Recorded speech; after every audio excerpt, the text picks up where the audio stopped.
Greetings. This is Tom Hammer. I'm president of the National Oilseed Processors Association. I'm pleased to join your conference today, even though it has to be via video.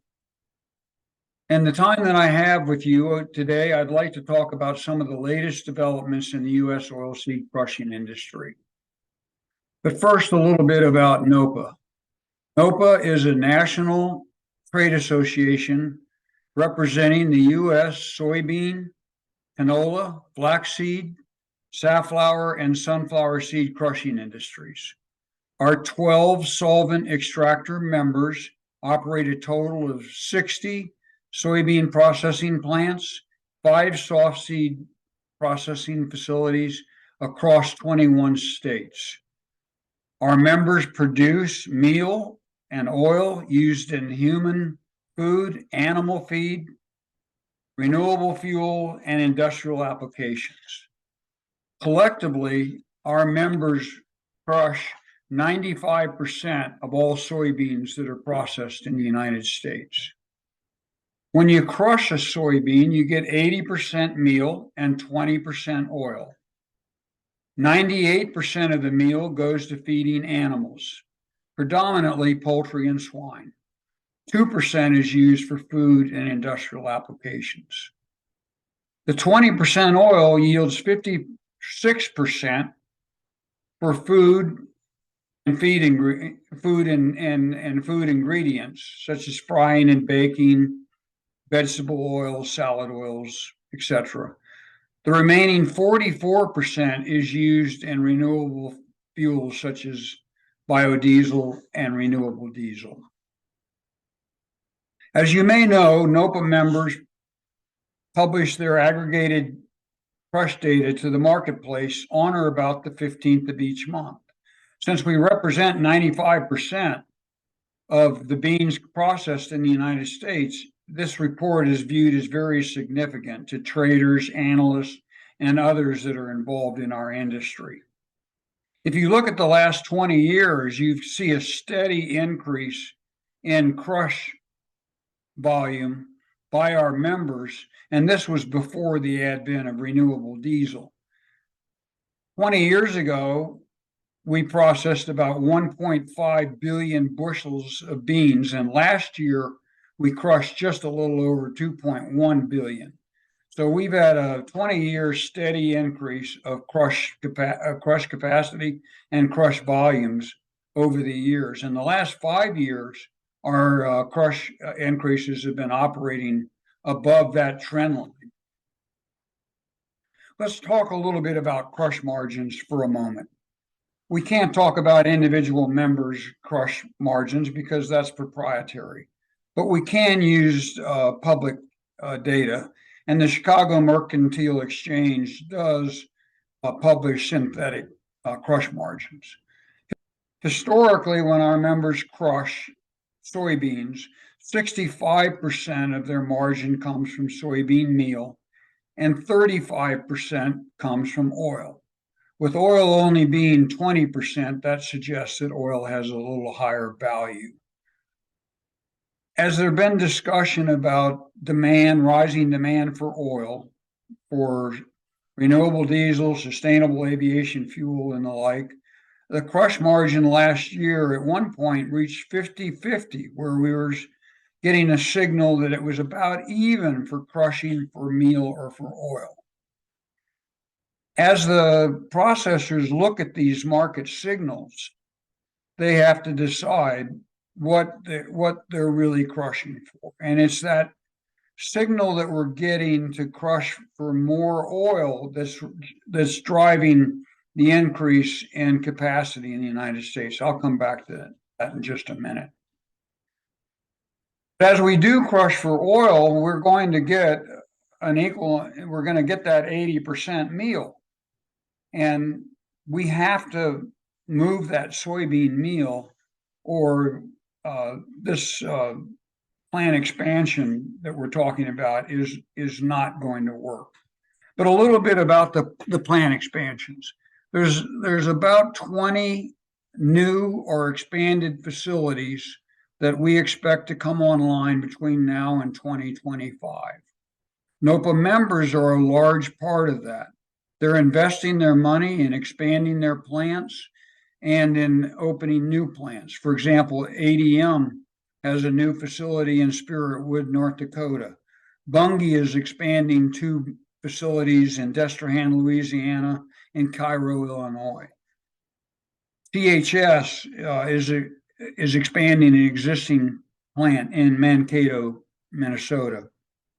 Consolidated Grain and Barge is opening a new plant in Castleton, North Dakota. Ag Processing is opening a new plant in David City, Nebraska. Cargill is opening a new plant along the river in Missouri. Non-NOPA members have also been announcing new facilities, and most recently, Shell Rock in Shell Rock, Iowa is now operational, and there's several more to come online between now and the fall of 2025. And even more, we're seeing new announcements in the paper on an ongoing basis for new facilities. Well, that begs the question. With 20 new facilities or expanded facilities, a possible 30% increase in capacity, are there enough soybeans in the United States to supply this additional growth? And the answer to that is yes. Where will it come from? Well, there'll be additional acres possibly where soybean growers will take acres from such traditional row crops as corn and wheat, for example. Increased yields are happening on an annual basis. And of course, this is dictated a lot by weather, which those of you in South America know what I'm talking about. But there's also, new improved agronomic practices by soybean farmers, and there's new crop protection products as well as new advanced technology in seeds. And there's research going on higher oil yielding soybeans right now. I don't see this supply being met by increased imports, but on the export side, as you may know, 50% of the beans that are grown in the United States are processed here at home, and 50% are sent to the export market for processing elsewhere. So there is a supply of beans that could be bid away from the export market to be used to supply this new expansion and new plants. But soybean meal becomes a limiting factor. Our members can store soybean oil, but we know how to do that with good inventory practices. But there's no desire to store soybean meal. It's difficult to store. By volume, it's a lot of weight, and it could go out of grade. So when the soybean meal comes out of the plant, we need to find a home for it. We need to market it. We're not going to store it. So we operate our plants on a 24/7 basis, and if the soybean meal isn't moved, it's going to affect run rates, and then that'll affect these new plant and expansions negatively, quite negatively. So where would the soybean meal be sold, for example? Well, there could be higher inclusion rates for meat and poultry rations. It could be substituted for other proteins such as DDGs, canola meal, synthetic amino acids. It could be used to enhance exports of U.S. chicken and pork products, for example.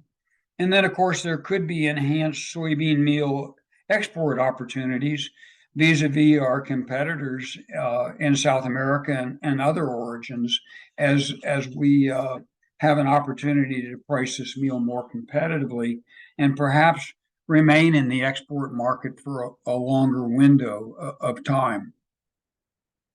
The bottom line is there is going to be a rising demand from renewable fuels, particularly renewable diesel and sustainable aviation fuels. There is going to be additional capacity, potentially as much as 30% or more between now and 2025. There will be available soybeans for crushing for this enhanced new capacity. And there will be additional supplies of soybean meal that will be competitively priced that must find its way into the domestic and the international marketplace.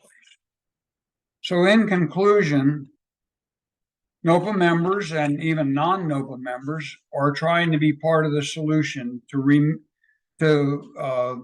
supply this increased demand for all segments, be it food, feed, or fuel.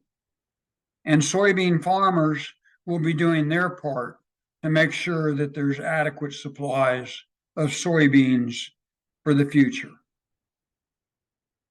So I thank you very much for allowing my time with you today, and I wish you a very successful conference. Thank you.